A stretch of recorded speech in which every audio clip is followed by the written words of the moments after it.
Est-ce que c'est le temps qu'il va nous falloir pour changer vraiment les choses? On se pose la question.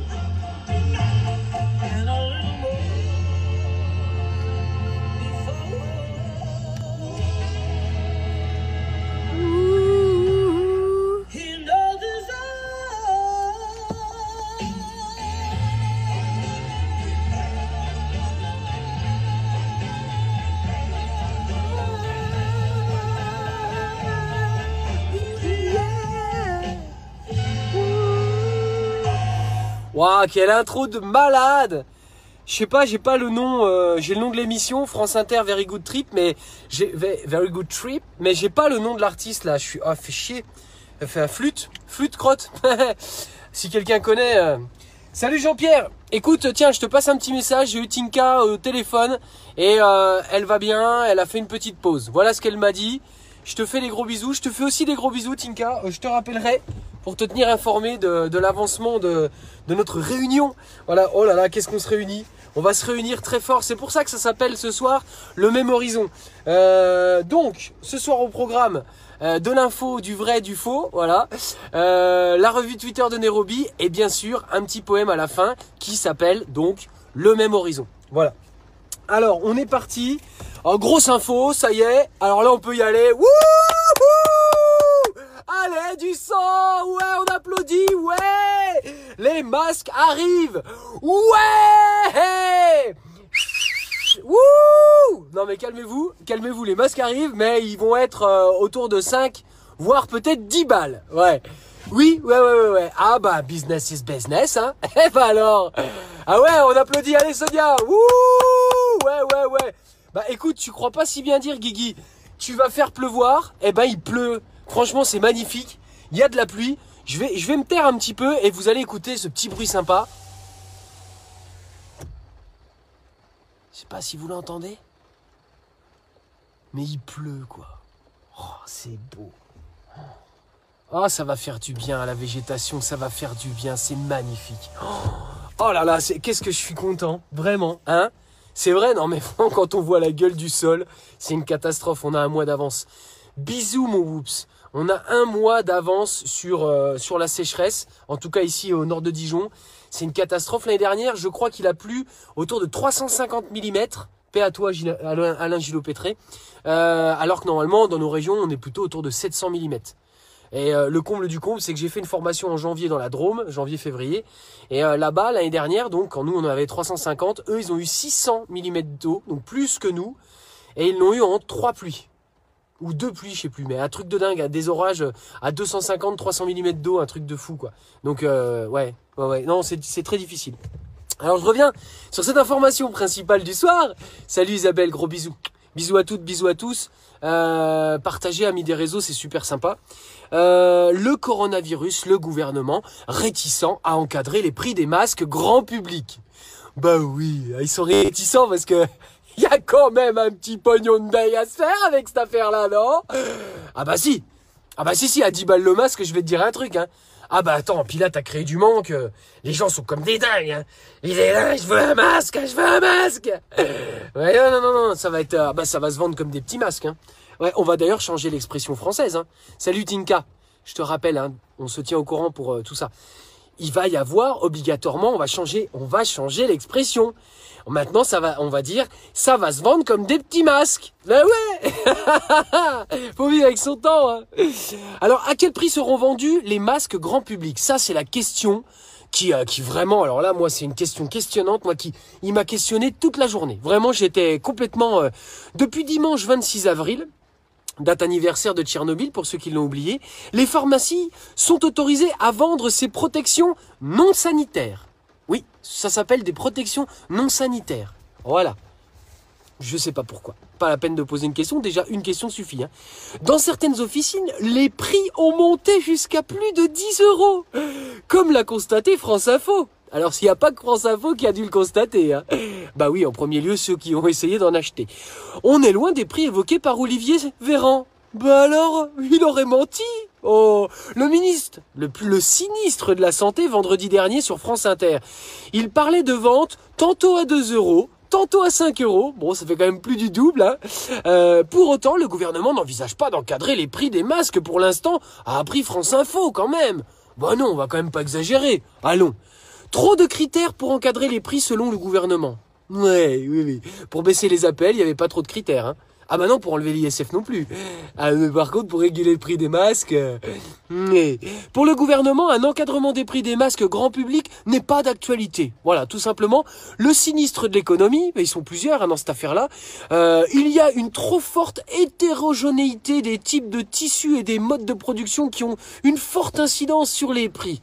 Actuellement, 242 entreprises françaises fabriquent ces protections. Je te dis pas la concurrence, hein. Oh, ah là, ça va se bastonner, hein. Ouais, qui c'est qui va vendre à perte? Hein? Ouais, j'ai envie de savoir. Hein, bande de coquins, va. Qui c'est qui va gagner un pognon de dingue? Ouais. En revanche, le gouvernement promet de se montrer attentif au prix. Bien sûr. Nos maîtres mots sont vigilance et contrôle. Merci à France Info, un conseiller d'Agnès Pannier-Runacher, secrétaire d'État auprès du sinistre de l'économie. Voilà. Merci France Info quand même. Hein, merci de l'info, de nous dire c'était plus de 10 balles. Du coup, on va être vigilant et on va être contrôlant. Ouais, c'est ça. On vous croit. C'est ça. S'il y a des abus ou si les tarifs montent trop haut dans les prochains jours, l'exécutif n'exclut pas d'agir comme ça avait été le cas avec les gels hydroalcooliques. Les prix sont plafonnés, hein, à 12 balles les 20 centilitres, attention. Depuis le début du mois de mars, hein, c'est pas rien, hein. Bon, ils ont régulé, hein. Ils ont régulé. Attention. Ils laissent pas aucune Française ou aucun Français ne sera laissé dans le besoin. Dans ses besoins, oui, il sera laissé, mais pas dans le besoin. Non. Voilà. Alors c'est rigolo pour quelqu'un qui a eu un problème de fosse septique de parler de ça, mais bon, peu importe. La répression des fraudes doit donner son avis.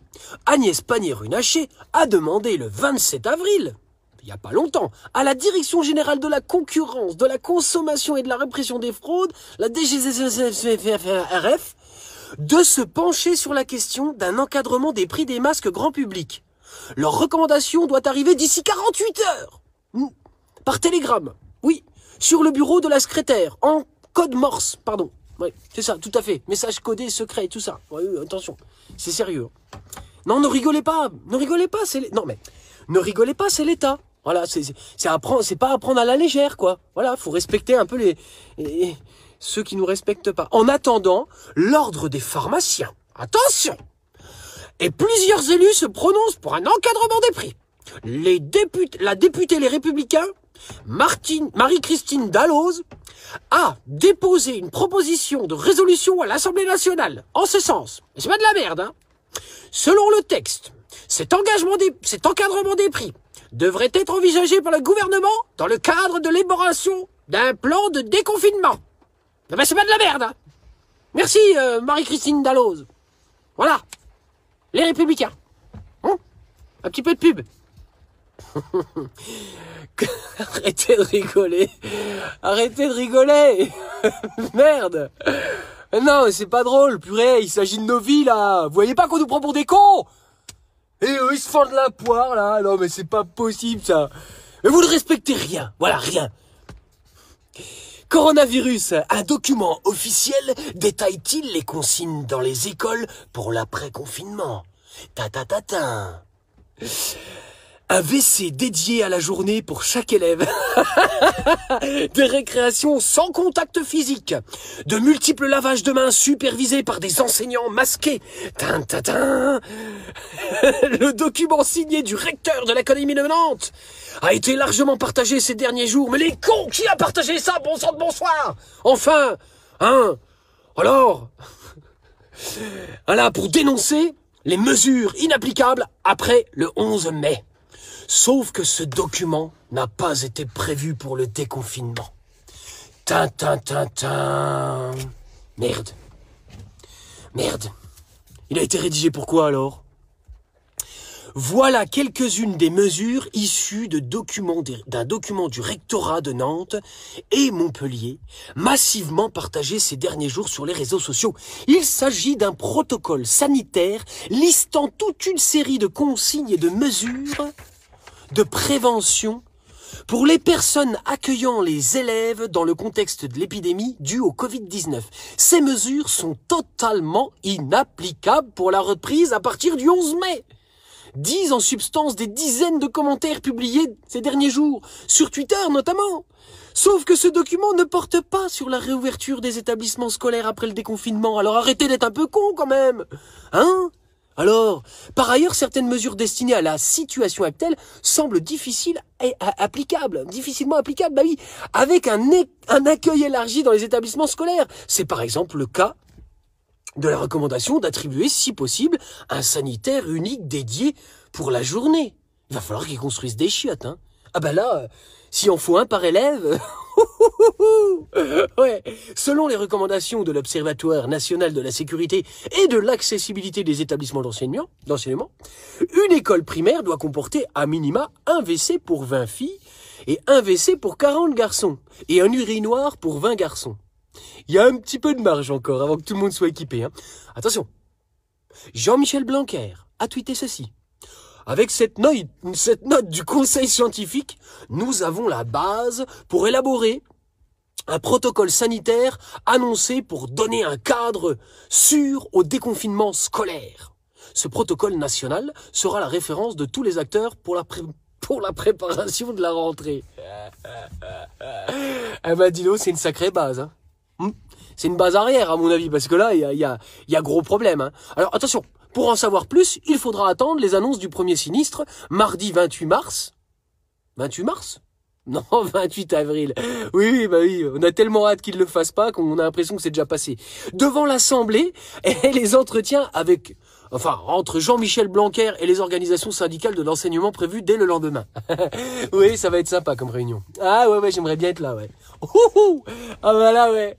Jean-Michel qui va aller oser expliquer. Bon, alors il va falloir que chacun se positionne pour surveiller chaque élève. Aucun contact physique n'est autorisé entre les enfants. Ni bisous, ni regards, ni paroles. Nous entrons, nous apprenons et nous ressortons. Bien sûr, à chaque fois qu'on rentre, on se lave les mains, à chaque fois qu'on sort aussi. Tout à fait. Oui, en fait, vous allez surtout leur apprendre à se laver les mains et à ne pas parler. Ça va être le plus dur, en fait. Hein. Oui, le reste du savoir, de toute façon, hein, comme on dit, hein, voilà.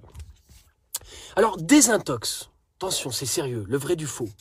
Non.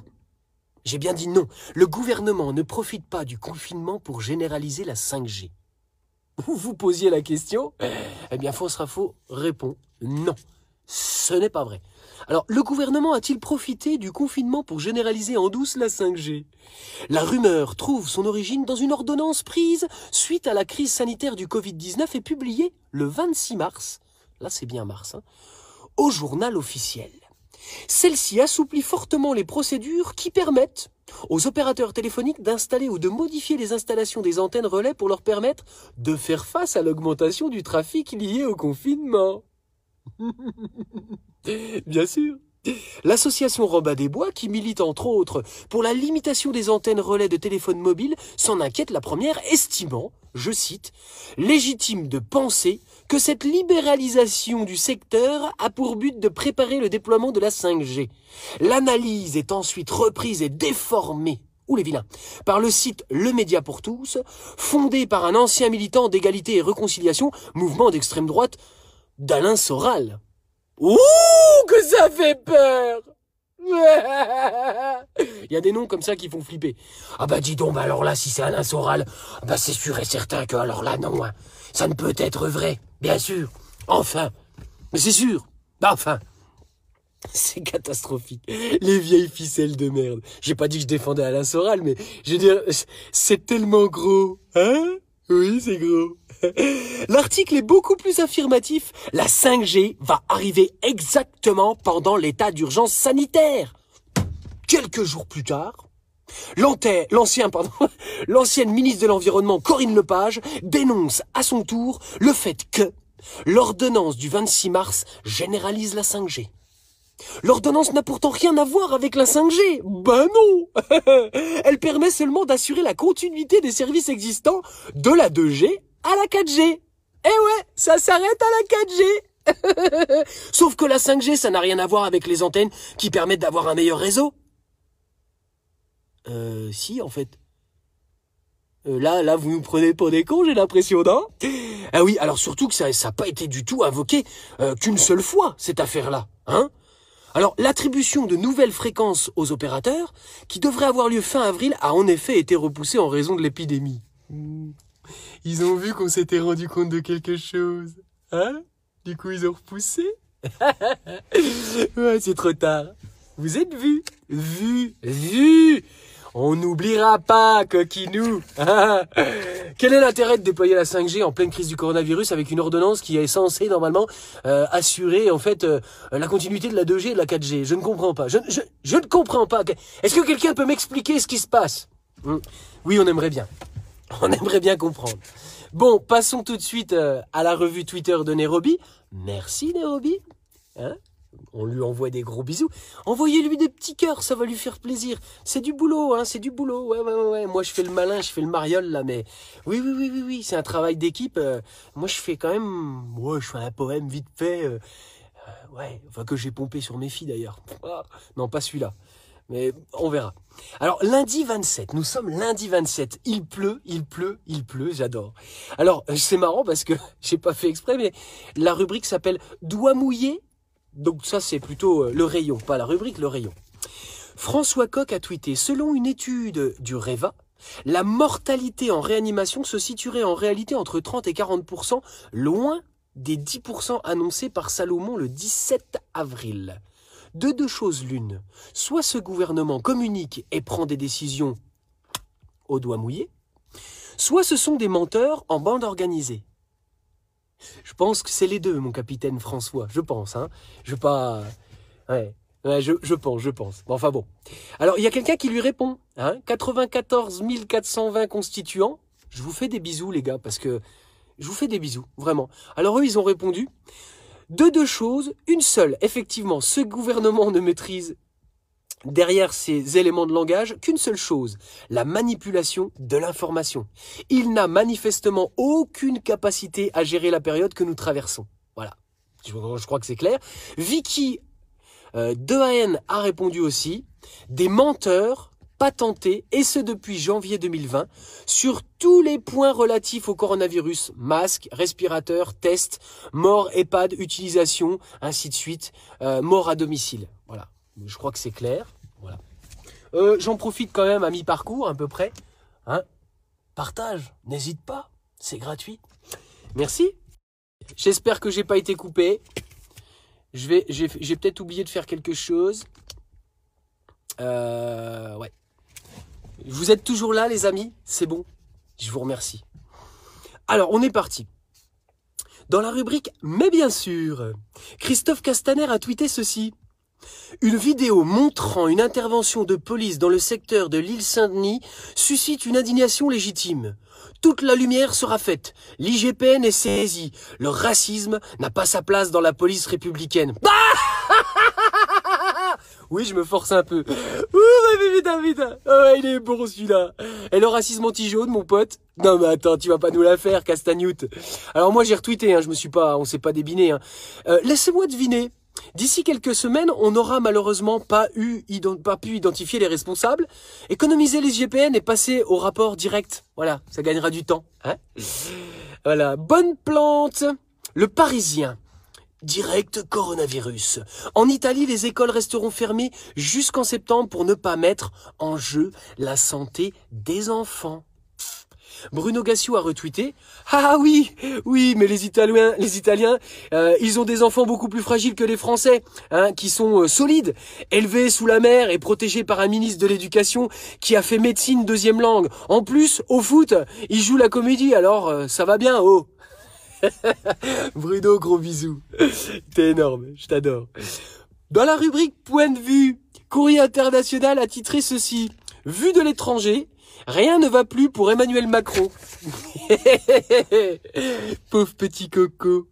Eva Nbaoaba a tweeté « Vu d'ici aussi ». Ouais, ça va pas bien pour lui le kiki. Non. Bah de toute façon, ils n'ont plus que la violence, hein. Ah, ils n'ont plus que la violence dans le tiroir. C'est ce qu'ils attendent, là. Il n'y a personne dans les rues pour... Mais il n'y a plus que la violence. On l'a déjà vu depuis un an et demi. Voilà. Salut, Anne. Voilà, on le sait d'avance, hein, donc... Oui, il y a plein de stratégies. Oui. Si ça vous intéresse, rejoignez-nous. On est en train de discuter. Ça bouillonne, ça foisonne de partout. C'est magnifique ce qui est en train de se passer. C'est énorme. Ouais, ça me donne de l'espoir, beaucoup d'espoir. Alors, une petite question, le HuffPost a tweeté ceci. Pourquoi Macron déconfine les écoles en mai quand ses scientifiques et l'Italie préfèrent septembre? Alors, Spetsnagirl a retweeté. Bon, je me lance. Parce qu'il est très con. Tu vas avoir des problèmes, hein, comme disait Omar et Fred. Attention, on risque de plus te voir aux soirées, toi. Blague. Alors, est-ce que c'est une blague? C'est ça la question surtout. Célébdo a tweeté. Nous passerons le cap de la crise parce qu'il y a un savoir-faire financier au niveau de la planète. Pour Jean-Michel Apathy, c'est la finance qui va nous sauver. Jean-Michel, comment j'aimerais être déconfiné pour venir te faire un gros câlinou. Ah ouais, je vais t'aimer très fort. Oh là là, qu'est-ce que je vais t'aimer très fort. Toi et d'autres là, les journaleux là, certains journaleux à la botte de tout ça. Mais combien vous gagnez pour... comment vous avez acheté votre âme? Excusez-moi de parler comme ça, mais c'est grave. C'est grave. Ah mais non, mais moi quand j'entends ça, bien sûr que oh purée, mais je transforme tout ça. Vous avez vraiment besoin de vous faire aimer, vous. Mais c'est pas possible. C'est pas possible de parler comme ça. Comment tu oses dire ça, toi? Comment tu oses dire ça? Jean-Michel Apathy, quoi. Ah non, mais alors toi, Ah, bon, bref. Alors, il y a quelqu'un qui a répondu, qui s'appelle Ezox Lucius. La finance va nous sauver. Excellent. Meilleure blague de la décennie. Tu m'étonnes. Pénélope a retweeté. Tu m'étonnes. C'est même toujours les mêmes qui payent vos crises imaginaires. Connard. Va. Vie trépidante. Frédéric Pommier. Tiens, pas quelqu'un qui travaille chez France Inter, ça? Twitter a tweeté donc. Je me suis douché, habillé, parfumé, j'ai mis mes baskets, noué les 2 sacs et fébrile, suis allé jeter les poubelles. C'était bien. Elle est superbe sa chronique à Frédéric Pommier. Je sais pas quand est-ce qu'il passe, mais il fait une revue de presse de la semaine. C'est énorme. Allez voir ce qu'il fait. C'est pour celles et ceux qui ne le connaissent pas, c'est rigolo. C'est frais, c'est sympa. Dionysos 666 a répondu. Une amie vient de m'envoyer un message. Oh là, mais le téléphone il se barre. Regarde, si je fais rien, le téléphone se barre. Mais qu'est-ce que c'est que cette technique? Oh là là, la cata. Ah là là, il est temps qu'on investisse dans notre studio, hein, je te le dis. Hein. Il y a tout qui fout le camp, quoi.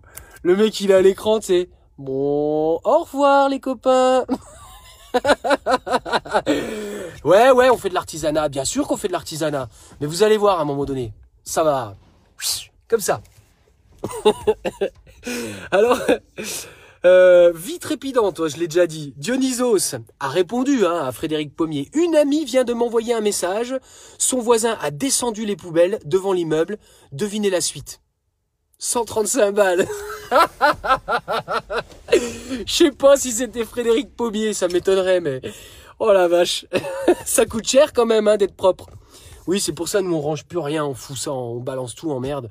Au moins, de toute façon... Ah oui, ouais, bah, attends, c'est bon. Attends. Bon, j'ai l'impression que ça va recommencer. Je vais me faire déchirer. C'est bon? Ouais, on est toujours là, c'est cool. Alors, le point, donc c'est dans la rubrique la Houdini. Je suis là, je suis plus là. Le point a tweeté. Le député Les Républicains Jean-Pierre Door appelle Olivier Véran. En 2006, 200 millions de masques FFP2 et 6000 respirateurs ont été stockés. Je souhaiterais savoir ce qu'ils sont devenus, quel est leur état. Une gestion de crise ne s'improvise pas. Le problème, c'est de dire que la gestion n'est pas seulement sanitaire, mais aussi politique. Et bam. Quand la droite se met contre la droite, ça donne quelque chose de très à droite.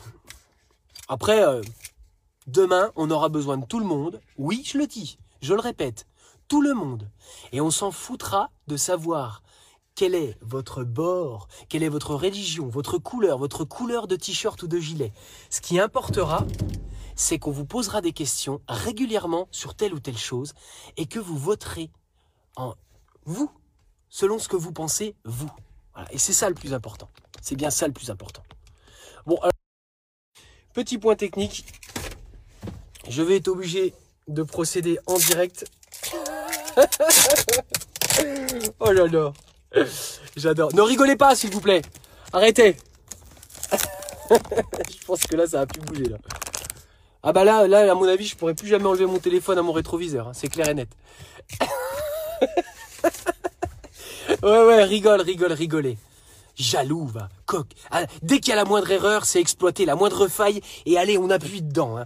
Hein, ça vous plaît, le malheur des gens? On dirait le gouvernement. Salaud. Bon alors, il est où là, l'autre, là? Alors, il y a quelqu'un qui a retweeté sur cette affaire-là, parce qu'il n'y a pas que les républicains qui... Arrêtez de rire, quoi, flûte. 6000 respirateurs évaporés dans la nature. Plus on se questionne sur les stocks stratégiques, et plus le scandale grandit. Mais où sont passés les respirateurs du stock national? Ça, c'est le docteur Thomas Nenningen. Oui.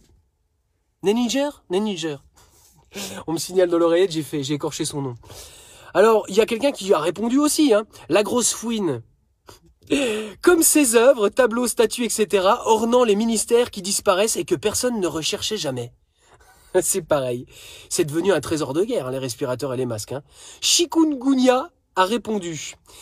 Il y avait une blague qui circulait fut un temps sur la manière des Russes de s'enrichir en budgétant la construction de ponts qui n'existèrent jamais. Ben voilà, nos capitalistes savent aussi faire. On budgète des dépenses dont on pense qu'elles ne seront jamais véritables. Complotiste, va. Alors, dans la rubrique Ça ose tout, Tony Emergy a tweeté Apolline de Malherbe à l'instant sur BFM concernant la gestion du Covid-19. Personne n'est mort du manque de soins. Je répète, personne n'est mort du manque de soins. Apolline de Malherbe. Elle aussi, on va venir lui faire des gros câlinous, des vrais gros câlinous d'amour, mais vraiment, vraiment, vraiment. Apolline, tu es formidable. Sans toi, l'information serait tellement vide. Serge Devaux a répondu « Ils ne sont pas morts en hôpital, faute de soins, ils n'ont pas pu y entrer. On a transformé les EHPAD, les domiciles, en unités de soins palliatifs sans personnel qualifié, au mieux avec un bouillon de 11 heures, au pire en mourant étouffé. Tout traitement étant interdit par Manu. » Voilà. THC a répondu « La consanguinité dans la noblesse française a laissé des traces. » N'est-ce pas, Apolline? Oui, tout à fait, oui. Tu as du sang bleu qui coule dans tes veines. Alors, hallucination ou pas? Always Punky a tweeté « J'hallucine cette question sur France Info. Accepteriez-vous de baisser votre salaire en cette période, comme vont le faire certains dirigeants d'entreprise ?» Oh, la question qui est déjà pas orientée. Est-ce que vous accepteriez de baisser votre salaire comme la plupart des Français ont répondu oui qu'ils le feraient? N'est-ce pas? Et que si vous ne le faites pas, franchement, vous n'êtes pas une bonne Française. Alors répondez. Quelle est votre réponse? Oui, je présume. C'est ça? Oui? Non? Ah oui, vous avez dit oui. Oui, c'est ça. Alors Terrien a retweeté « Le conditionnement psychologique commence. Hashtag on n'oubliera pas. » Vous êtes de sacrées belles pourritures, hein. Permettez-nous de vous le dire. Hein. Oui, vous le savez à force. Hein, oui. Je pense que vous avez dû enlever toutes les glaces dans votre maison ou dans vos apparts. Ou je sais pas, non mais comment vous faites pour vous regarder en face, hein? Non, je pense que c'est plus profond que ça, en fait, comme dit Manu. C'est qu'on n'a pas du tout le même cadre de référence et vous ne vous en apercevez même pas. C'est-à-dire que l'ignominie vous passe à 15 000, ou c'est plutôt vous qui passez à 15 000 au-dessus de l'ignominie. Oui, l'ignominie, tous les plus bas sentiments sont à ras du sol, vers l'aigu. Vous êtes au-dessus, dans les hautes sphères. Voilà. Oui, pour vous, on est des fourmis, on a bien compris. Liberté en danger. Esther Benbassa a tweeté « Stop Covid Tracking ». À lire sur Mediapart. Il est des engrenages où il ne faut pas mettre le doigt. Une fois qu'une liberté est mise en cause, rien n'empêche que tout le soit peu à peu. Notre santé est primordiale, nos libertés ne le sont pas moins. À méditer. Peur. Louis de Raguenel a tweeté « Confidence d'une source dans les services de renseignement. Le plus grand risque pour le pouvoir, que le confinement tombe de lui-même avant le 11 mai, par lassitude des Français. » Oh, qu'on est lassé, je te le jure. Et d'ajouter « S'il n'est plus respecté, je vois mal la police chargée de verbaliser en masse. » Vous avez compris le message, les amis? Oui, bien sûr. Chacun est libre de faire ce qui lui semble bon en prenant ses responsabilités. N'est-ce pas Manu? Alors Céopas a répondu, les RG lisent Frédéric Lordon. Le moment où les gens se rendent compte que l'autorité ne tient que parce que les gens la reconnaissent comme telle. Le moindre pouvoir peut s'évaporer en quelques minutes si les gens ne le reconnaissent plus. Éduquer est plus pérenne que de voler 135 €. C'est tellement bien dit. Phileas Focus a répondu, ça rime, la désobéissance civile avec masque devient un devoir sacré face à un État corrompu. Gandhi. Ouais. Oh là là, je les aime. Ouais. Ah écoutez, voilà, merci d'être resté jusque-là. Vous pouvez d'ores et déjà partager. Voilà, bon, je pense que c'est déjà fait. On voit, là, il y a à peu près 425 personnes qui sont en live. Je vous fais des gros bisous. Merci d'être là. Donc voilà, on est sur une audience régulière, ça fait plaisir. Je pense que ça se maintient. On aimerait bien que ça, bien sûr, que ça prenne un peu pour que ces idées, elles se diffusent. Mais vous inquiétez pas, ça va venir. Personne s'inquiète d'ailleurs, on est bien. Alors, le poème de ce soir s'appelle « Le même horizon ». Quelles sont les perspectives? La lumière tout au bout. Légitime question en recherche d'espoir, les sceptiques font légion quand il s'agit d'histoire, et les peurs bien trop vives dans ce monde devenu fou. Il y a si peu de place et beaucoup moins de temps. Tellement peu d'espace, ce n'est plus comme avant. Tout s'est accéléré dans une course folle, sentiments altérés depuis la cour d'école. Où sont les belles valeurs, amies de la vertu, cousines de l'honneur, que sont-elles devenues? Envoler la confiance, fraternelle compassion, remplacer la conscience, génération de cons. Sidérés, damnés, aussi concupiscents, confinés, concentrés, concernés, conspirants, toujours contribuables, contredits, qu'on a tort, tels des consommables qu'on chie contre effort. Pourtant, la convergence, fruit de la réflexion, si simple quand on y pense, est une solution. Son ennemi l'ego veille tapis dans l'ombre. Nous ne sommes pas tous égaux, à lui seul il fait nombre. Pour plomber l'effort collectif et puissant, et sans aucun remords jouissif, aveuglant, celui ou celle qui cède aux lumières des étoiles, cet appel qui succède au succès sur la toile. Comment se prémunir? Encore une question. Continuer d'agir, éviter contagion? Privilégions le cœur d'abord, l'autre avant soi. Dans les yeux, cette lueur qui ne nous trompe pas. Ne donnons plus pouvoir à tous ceux qui le veulent. Écrivons blanc sur noir qu'on ne décide plus tout seul. Trouvons d'abord le centre en fixant la raison pour rayonner ensemble vers un autre horizon. Allons tous nous faire aimer, les amis, et